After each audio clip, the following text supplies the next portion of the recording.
अब ऐश के सामने प्रोफेसर ओक होते हैं और प्रोफेसर ओक ऐश को देखकर पहचान लेते हैं और कहते हैं कि तुम फ्यूचर से आए हुए ऐश केचम हो, क्या मैं सही हूँ? ऐश कहता है नहीं, ऐसा कुछ नहीं है, मुझे लगता है आपको गलत फहमी हो रही है। लेकिन प्रोफेसर ओक ऐश को ध्यान से देखते हैं और इसको पहचान लेते हैं और कहते हैं तुम मुझसे झूठ मत बोलो, मैंने तुम्हें पहचान लिया है। जिसके बाद ऐश भी इनको सच बताता है और साथ में एथीना को भी बताता है। इन दोनों को ये बता देता है कि मैं, गिलेड और यामी हम तीनों फ्यूचर से आए हैं। सच जानने के बाद एथीना को काफी ज्यादा बड़ा शौक लगता है, लेकिन प्रोफेसर ओक कहते हैं वाओ ये तो काफी ज्यादा अच्छी बात है। अब क्योंकि मुझे ये पता लग गया है कि टाइम ट्रेवल भी पॉसिबल है तो मैं इसके ऊपर भी रिसर्च करना शुरू करूंगा। लेकिन ऐश मुझे लगता है जो पोकेमोन यानी कि म्यूज़ार्ट जो तुमने पकड़ा है उसे तुम्हें अपने टाइम लाइन में नहीं ले जाना चाहिए। अगर तुमने ऐसा करा तो बहुत ज्यादा बुरी चीजें हो सकती है। तो ये सुनकर ऐश भी इनकी बात को मानता है और कहता है हाँ मुझे भी ऐसा ही लगता है। और फिर ऐश म्यूज़ार्ट की पोकी बॉल को प्रोफेसर ओक को देकर कहता है आपको इसका ख्याल रखना है और इसको सुरक्षित रखना है, इसको बाहर मत आने देना। और ऐश अपने म्यू की पोकी बॉल भी प्रोफेसर ओक को दे देता है क्योंकि ऐश ने म्यू को भी इसी टाइमलाइन से पकड़ा है। और फिर ऐश बताता है और प्रोफेसर ओक जब आपको ये लगे कि जब आपकी टाइमलाइन का ऐश इस पोकी बॉल के लायक हो गया है तो उसको ये पोकी बॉल दे देना। प्रोफेसर ओक कहते हैं हाँ बिल्कुल मैं इस चीज का ख्याल रखूंगा। उसके बाद प्रोफेसर ओक सीधे जाते हैं एडम के पास। एडम अभी भी बेहोश होते हैं। प्रोफेसर ओक एडम को संभालते हैं और अपने साथ पहले टाउन ले जाते हैं। जिसके बाद ऐश एथीना से कहता है एथीना अब मुझे भी अपनी टाइमलाइन में वापस जाना होगा, मुझे तुमसे मिलकर खुशी। ऐसा कहना सही तो नहीं होगा क्योंकि तुमने मुझे काफी ज्यादा परेशान करा है, लेकिन मैं फिर भी कहता हूँ तुमसे मिलकर खुशी हुई। फिर ऐश और एथीना भी एक दूसरे से हाथ मिलाते हैं। उसके बाद गिलेड कहते हैं ऐश हमें दोबारा से वैसे ही पावरफुल अटैक करने होंगे तो फिर हम अपनी टाइमलाइन में वापस जा सकते हैं। तो ये सुनकर यामी अपने पालकिया को निकाल लेता है, गिलेड अपने हुपान बॉन्ड को निकालते हैं। पालकिया अपने मोस्ट पावरफुल अटैक का यूज कर देता है, हुपान बॉन्ड भी अपने मोस्ट पावरफुल अटैक का यूज कर देता है। लेकिन दोबारा से ऐश अपने पिकाचू से जी मूव करवाता है, इन अटैक में टकराव करवाता है। तो फिर दोबारा से पहले जैसा इवेंट बन जाता है यहाँ पर। और यहाँ पर काफी ज्यादा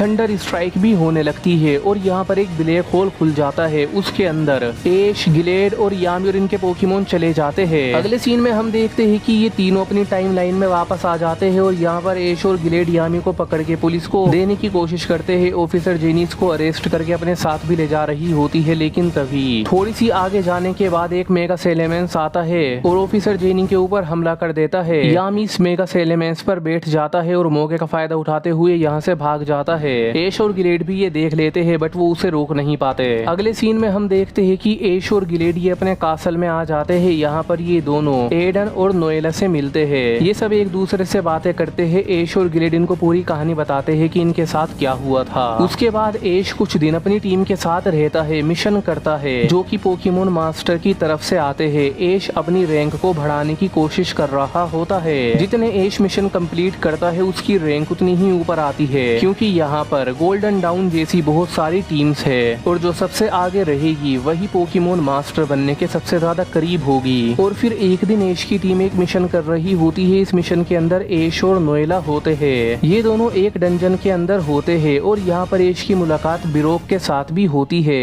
बिरोक से मिलकर ऐश को काफी ज्यादा खुशी होती है और बिरोक कहता है ऐश तुमसे मिलकर खुशी हुई। बिरोक कहता है क्या तुम्हें भी इस डंजन का मिशन मिला है? तो ऐश कहता है हाँ मुझे भी। ये दोनों एक दूसरे से बातें करते हैं, अपनी टीम के बारे में बताते हैं। फिलहाल तो बिरोक यहाँ पर अकेला ही इस मिशन को कंप्लीट करने के लिए आया होता है और फिर ऐश और बिरोक ये अलग अलग चले जाते हैं मिशन को कंप्लीट करने के लिए। दरअसल इस मिशन के अंदर कुछ टीम्स को यहाँ पर भेजा गया है पोकेमोन मास्टर की तरफ से क्योंकि इस डंजन में बहुत सारे रॉक और ग्राउंड टाइप के पोकेमोन एक खतरनाक और बहुत ज्यादा सीक्रेट बुक की हिफाजत करते हैं जिसका नाम सीक्रेट्स ऑफ पोकेमोन है। और ये बुक अचानक से ही यहाँ पर अपीयर हो गई है, एक दो दिन पहले हुई थी खुद पे खुद। इसीलिए पोकेमोन मास्टर ने यहाँ पर कुछ टीम भेजी है उस बुक को हासिल करने के लिए। और अब जो टीम उस बुक को सबसे पहले हासिल करेगी उस टीम को पोकेमोन मास्टर कुछ पॉइंट्स देते हैं और जिसके पास सबसे ज्यादा पॉइंट्स होते हैं वही टीम सबसे आगे लीड करती है। और अगर कोई ट्रेनर टीम के अंदर बहुत ज्यादा अच्छा परफॉर्म करता है तो उस टीम के ट्रेनर को पोकेमोन मास्टर से मिलने का मौका भी मिल सकता है। हम देखते हैं कि ऐश और नोएला साथ मिलकर उस बुक को ढूंढ रहे होते हैं, लेकिन तभी यहाँ पर बहुत ज्यादा स्मोक हो जाता है। ये काफी ज्यादा डार्क टाइप होता है और हर तरफ अंधेरा हो जाता है। ऐश और नोएला को कुछ भी नहीं दिखता है, इनको खांसी भी होने लगती है। तभी ऐश कहता है ये कोई नॉर्मल फॉग नहीं है, मुझे लगता है ये किसी पोकेमोन ने करा है। तभी इनके सामने एक ट्रेनर ट्रेनर आ जाता है, ये बल्कि कोई और नहीं एक डार्क टाइप मास्टर होते हैं जो कि ब्लैक बुल्स के लीडर है। एश ब्लैक बुल्स के लीडर को देखकर काफी ज्यादा हैरान हो जाता है और कहता है तुम तो ब्लैक बुल्स टीम के लीडर हो। तो ये कहते हैं हाँ मैं हूँ और मेरा नाम ड्यूक है और मैं भी यहाँ पर मिशन पर आया हूँ क्योंकि मुझे भी पोकेमोन मास्टर बनना है, पोकेमोन मास्टर को चैलेंज करके। लेकिन तुम पिद्दी लोग मेरे रास्ते में आ रहे हो, इसीलिए अब मैं तुम सबको खत्म कर दूंगा। अब ये सब कुछ सुनकर एश और नोएला को ड्यूक के इरादों के बारे में पता लग जाता है, तो फिर एश और नोएला भी बैटल करने के लिए तैयार हो जाते हैं। लेकिन ड्यूक अपने जोरोर्क पोकेमोन का यूज कर रहा होता है और एश इससे बैटल करने के लिए आगे आ जाता है। नोएला भी एश की मदद करना चाहती है लेकिन वो चाहकर भी नहीं कर पाती क्योंकि यहाँ पर जो फोग होता है उससे नोएला को काफी ज्यादा परेशानी हो रही होती है। नोएला धीरे धीरे बेहोश भी होने लगती है। तो एश कहता है नोएला खुद को संभालो, अपनी सांस को रोक लो, मैं जल्द ही कुछ करता हूँ, तुम्हें फिक्र करने की जरूरत नहीं है। और ये कहने के बाद एश अपने ग्रेनिंजा को बाहर निकाल लेता है और ग्रेनिंजा की टाइपिंग भी वैसे वाटर टाइप और डार्क टाइप की होती है। तो एश कहता है यहाँ पर जल्दी से एयरविंड अटैक का यूज करके इस फोग को हटाओ। तो एकदम ग्रेनिंजा अपना एयरविंड अटैक करता है जो कि पावरफुल होता है और सारा फोग हट जाता है। ये देखकर ड्यूक कहता है वाओ इम्प्रेसिव, तुमने काफी ज्यादा अच्छा काम करा है। हम देखते हैं कि अब नोएला को थोड़ी सी राहत मिलती है लेकिन उसकी हालत खराब होती है। दूसरी तरफ ड्यूक अपने जोरोर्क पोकेमोन से कहता है डार्क स्लैश का यूज करो। तो एकदम जोरोर्क डार्क स्लैश का यूज कर देता है। इसे देखकर एश कहता है उसे अपने कट का यूज करके रोको। तो ग्रेनिंजा इसे अपने कट का यूज करके रोकने की कोशिश कर रहा होता है। अब दोनों पोकेमोन एक दूसरे पर अपने यही अटैक कर रहे होते हैं। दोनों पोकेमोन स्पीड से अटैक कर रहे होते हैं लेकिन तभी ग्रेनिंजा को ये अटैक लगता है। तो ग्रेनिंजा भी घुमाकर अपना अटैक इसको मार देता है जोरोर्क को। फिर ग्रेनिंजा और जोरोर्क ये दोनों ही पीछे हो जाते हैं लेकिन तभी ड्यूक कहता है वाओ तुम में दम तो है बच्चे, लेकिन एक मास्टर से ज्यादा नहीं। जल्दी से जोरोर्क तुम अपनी डार्क पल्स का यूज करो। तो एकदम जोरोर्क अपने डार्क पल्स का यूज कर देता है। ये देखकर एश कहता है वाटर शुरिकेन का यूज करो। तो एकदम ग्रेनिंजा भी वाटर शुरिकेन का यूज कर देता है। उसके बाद दोनों पोकेमोन के अटैक टकराते हैं और यहाँ पर काफी ज्यादा बड़ा ब्लास्ट हो जाता है। लेकिन अगले ही पल हम देखते हैं कि ड्यूक अपने जोरोर्क को मेगा इवोल्व कर देता है। मेगा इवोल्व होने के बाद जोरोर्क की बॉडी में काफी ज्यादा चेंजेस भी होते हैं। ये पहले तो जाइंट हो जाता है, इसकी डार्क टाइप की पावर ज्यादा इंक्रीज हो जाती है और इसके अटैक अब पहले से कई गुना ज्यादा पावरफुल भी होते हैं। और फिर ड्यूक कहता है अब दोबारा से डार्क स्लैश का यूज करो। तो जोरोर्क भी दोबारा से अपने डार्क स्लैश का यूज करता है। ग्रेनिंजा से दोबारा से अपने कट से रोकने की कोशिश करता है लेकिन इस बार ग्रेनिंजा का कट टूट जाता है। अटैक सीधे ग्रेनिंजा को लग जाता है। ग्रेनिंजा को अटैक से काफी ज्यादा डैमेज मिल जाता है और ग्रेनिंजा काफी ज्यादा दूर जाकर गिर जाता है।